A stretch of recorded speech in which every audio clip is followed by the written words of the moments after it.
किचनमध्ये एंट्री केल्यापासून ते किचनमधून बाहेर पडेपर्यंत अगदी बारकाईने प्रत्येक गृहिणीला लक्ष ठेवावं लागतं की कोणते अन्नपदार्थ खराब झालेत, काय टाकून द्यायचं आहे, काय टिकवून ठेवायचं आहे. या सगळ्या गोष्टी अगदी बारकाईने प्रत्येकीला चेक कराव्या लागतात. पण यासाठी जर आपण काही सिंपल हॅक्स, टिप्स, ट्रिक्स वापरले तर आपले अन्नपदार्थ वाया जाणार नाहीत आणि आपला वेळही वाचेल. तर अशाच काही food saving, time saving kitchen tips मी आज पुन्हा एकदा तुमच्यासाठी घेऊन आलेली आहे. होप सो या सगळ्या टिप्स आणि ट्रिक्स तुम्हाला आवडतील. चला तर जास्त वेळ न घेता आपल्या व्हिडिओला सुरुवात करूया. बऱ्याचदा आपल्या घरामध्ये बीट, काकडी असे पदार्थ तर आपण स्टोअर करून ठेवतोच, पण ते रोजच्या रोज खातोच असं नाही. आणि ते स्टोअर करून ठेवल्यामुळे कालांतराने ते जे पदार्थ आहेत, बीट, काकडी मऊ पडतात, काळे पडतात आणि मग ते खाण्यायोग्य राहत नाही म्हणून आपण टाकून देतो. तर अशा वेळेला काय करायचं आहे, हे जे मऊ पडलेले बीट, काकडी वगैरे हे जे काही पदार्थ असतील रात्रभर मिठाच्या पाण्यात बुडवून ठेवायचे आहेत. आणि सकाळी जर तुम्ही पाहिलं तर आता मी हे रात्रभर भिजवून ठेवले होते आणि सकाळी जेव्हा मी चेक केलं, हे बीट पुन्हा पहिल्यासारखे फ्रेश झालेले होते, खाण्यायोग्य झालेले होते.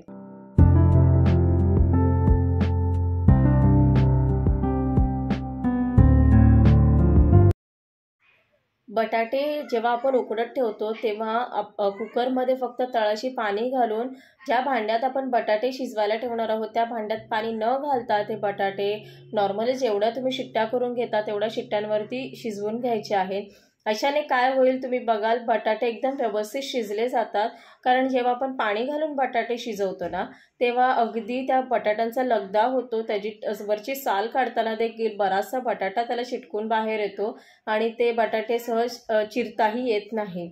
इथे तुम्ही बघाल मी जो बटाटा बिना पाणी घालता उकडून घेतलेला आहे किती सहजपणे अगदी अलगद त्याच्या साली निघतात आणि खूप छान पद्धतीने हा बटाटा शिजला गेला आहे.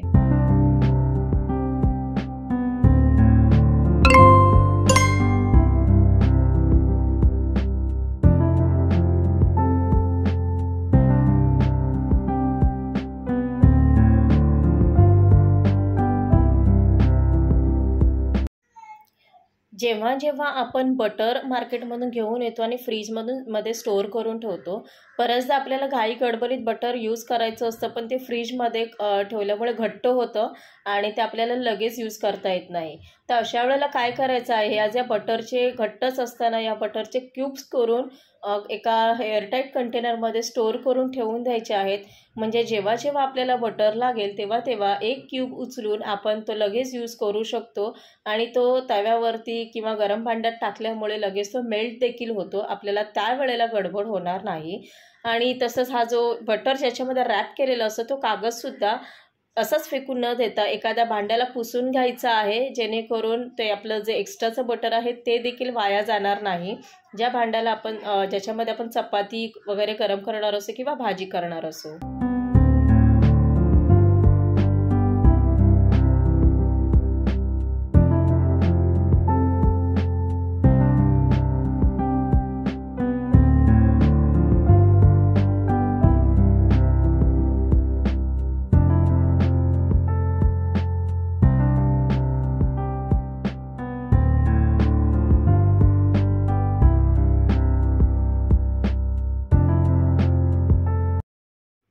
बऱ्याचदा आपल्याकडून स्वयंपाक करताना असं किचन ओट्यावरती तेल सांडलं जातं आणि ते तेल पुसताना कपडा तर खराब होतोच, पण पुन्हा एकदा तो किचन ओटा घासण्याशिवाय आपल्याकडे पर्याय नसतो.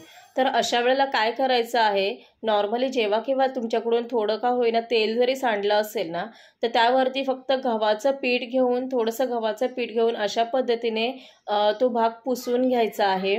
एक्स्ट्राचं पीठ टाकून देऊन नंतर हार्डली फक्त ओल्या कपड्याने जिथे तेल सांडलेलं आहे, आपण जिथे गव्हाचं पीठ लावलेलं आहे ती जागा ओल्या कपड्याने फक्त पुसून घ्यायची आहे. नंतर तुम्ही बघाल आपल्या किचन ओट्यावरती कोणत्याही प्रकारचा तेलकटपणा, चिकटपणा राहत नाही.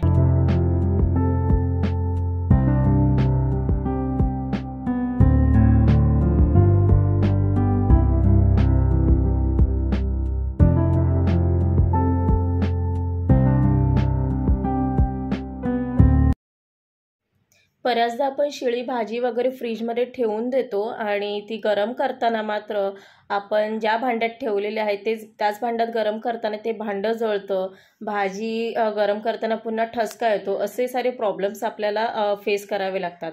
तर अशा वेळी काय करायचं आहे, जेव्हा जेव्हा आपल्याला शिळी भाजी गरम करायची असेल, एका कुकरमध्ये फक्त तळाशी पाणी घेऊन त्यामध्ये ज्यामध्ये भाजी आहे ते भाजीचं भांडं कुकरवरती एक शिट्टी फक्त करून घ्यायची आहे.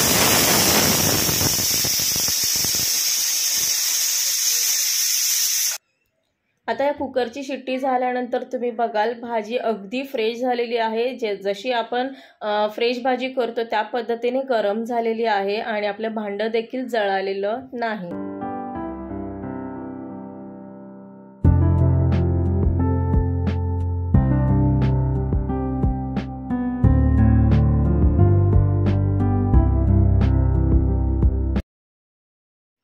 बऱ्याचदा आपण टोमॅटो जरी फ्रीजमध्ये ठेवले तरी ते खराब होऊन जातात, काळे पडतात आणि आपले मग ते टोमॅटो पुन्हा वाया जातात. तर अशा वेळी काय करायचं आहे, टोमॅटो स्वच्छ धुवून पुसून घेतल्यानंतर हळद आणि मिठाचं पाणी करून त्या पाण्यामध्ये हार्डली एक 15 ते 20 मिनटं ते टोमॅटो मॅरिनेट करून घ्यायचे आहेत, भिजत ठेवायचे आहे.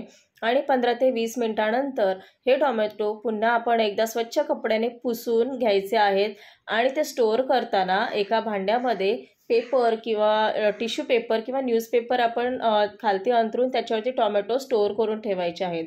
अशा पद्धतीने जर ते टोमॅटो स्टोअर केले तर बिना शिवाय म्हणजे फ्रीजमध्ये न ठेवता देखील ते टोमॅटो बरेच दिवस टिकतात.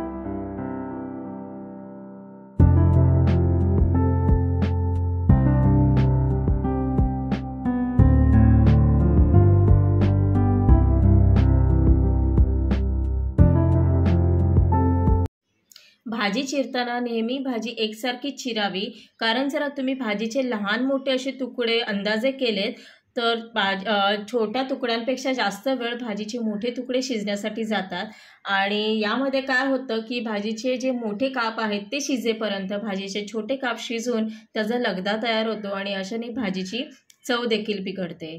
तर आजच्या व्हिडिओमध्ये इतकंच. भेटूया आपण पुढच्या व्हिडिओमध्ये काही नवीन टिप्स आणि ट्रिक्ससह. तोपर्यंत टेक केअर आणि बाय.